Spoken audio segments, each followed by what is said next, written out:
All right, welcome back to Johnny How To and part 3 of a multi-part series of trying to assemble a Star Wars collage or any collage of your liking with multiple layers. So right now I only have this one layer of the Star Wars plate on top of a white background, and I want to get rid of the blue and the gold and just be left with the image here. And I'm going to do this the way I wish I had done it way back when I did this original collage. If you notice, if I turn off these layers, if I left click and drag, I can turn off the visibility on or off from multiple layers at a time. I didn't know that. I used to go one by one by one by one by one. And then one time my friend said, why don't you just click and drag? I was like, well, I feel stupid. But anyway, so now you know something that I didn't know for a long time. So this layer I have right here, I had erased away these areas, which is fine. I didn't want them. But if I wanted to get them back, they're gone permanently. And by the way, there is the eraser tool. So E for eraser, or it's right here. And by the way, on any of these tools, you can see there's a little triangle in the corner, meaning that if I hold down the left mouse button, there's actually multiple tools nested in here. I'm just using the eraser tool, but there's a lot of different tools in any of these. So you can see that there's different ones. So your icons might not look the exact same as mine. So in any of these, I'm just holding on the left mouse button and choosing different ones. But right now, I'm just going to use the eraser tool. So E for eraser. I'll just double check them on the right one, eraser tool. I just basically went through and erased the pixels. Just like if you use a pencil and you use the eraser, you erased it, but that's gone permanently. Now let's talk about how we can adjust brush size, because I haven't gotten to that yet. So the easiest way is I can use the bracket keys. The bracket keys are next to, well, if you look at the enter key and go up a little bit, the two little brackets, I know that's not a great descriptor, but if I press the brackets, my brush is going to get bigger and smaller. So right bracket's bigger, left bracket's smaller.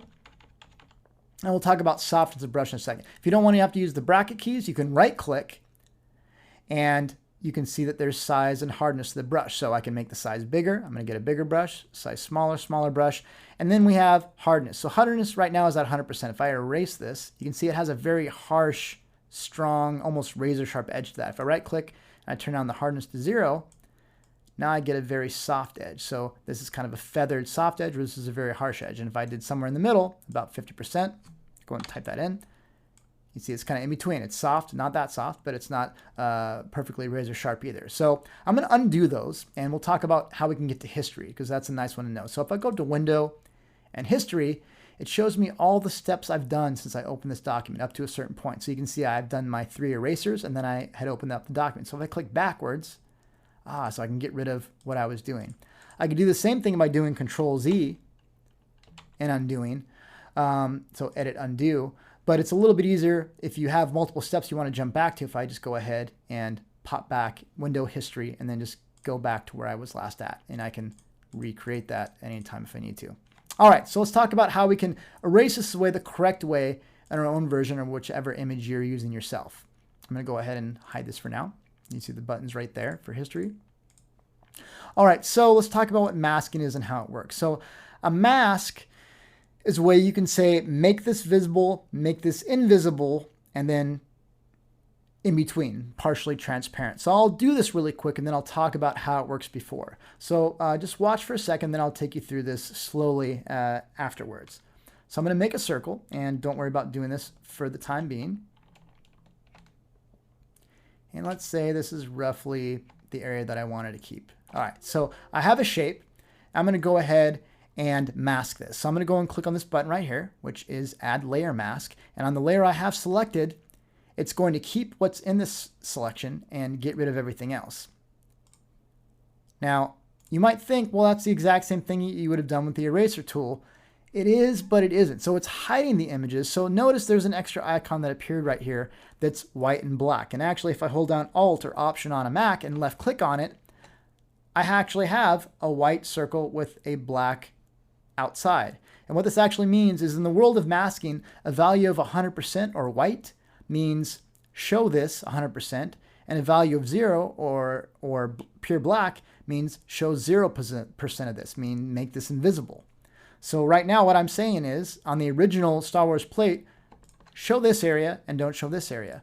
And I can actually disable this layer mask if I hold down Shift and left click on it, and I can see I still have all the pixel information. It's just being hidden from me, which is really nice. So you can see if I hold down Shift, left click on the mask itself, it just X's it out, brings back the entire original image. So at any given time, once I save this as a Photoshop file, I'll continue to have my image. So that's a really nice thing that I wish I had known about early on, that hopefully I can get you used to doing early on.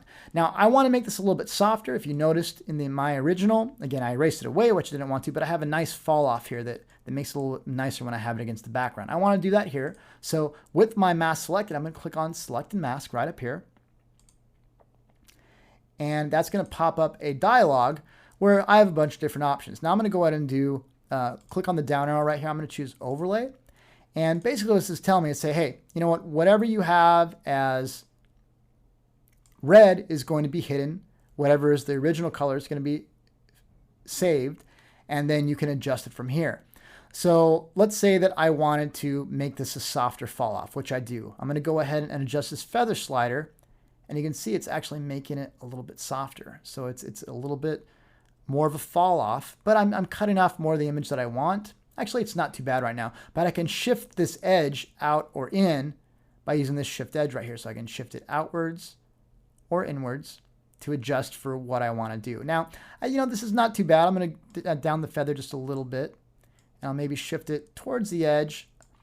Maybe I'll try and view this on, yeah, I guess we could do it on black. Let's see. We'll try, yeah, there we go. So if I turn this up, so I have it, the view on black, but I wasn't really seeing the black because I needed to turn up the opacity of the black, meaning how clear it is. And now I can see I actually still have some of this gold border left over that I don't want. So I'll go ahead and do Shift Edge. I'm going to bring this inward a little bit, and maybe I'll adjust my feather until I'm not getting that edge anymore.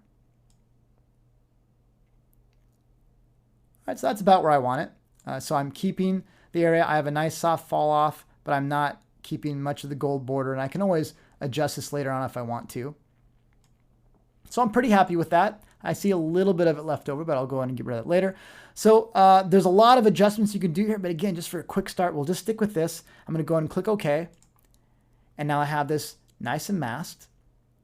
But again, nothing's actually completely erased. If I Alt-left click on this, you can see now I have a value of white, meaning show this 100%, value of black, meaning make this invisible, and I have shades of gray. The closer to white it gets, the more visible it is. The closer to black it gets, the less visible it is. So shades of gray are partially transparent.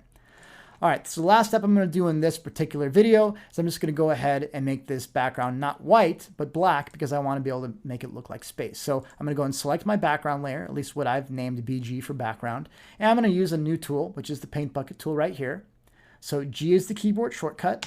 It's a good one to memorize as well. Or I can hold down left mouse button, and you might be on the gradient tool. I'm going to hold down left mouse button and choose the Paint Bucket tool. And here is my color that I have selected. Right now I have a gray and a white.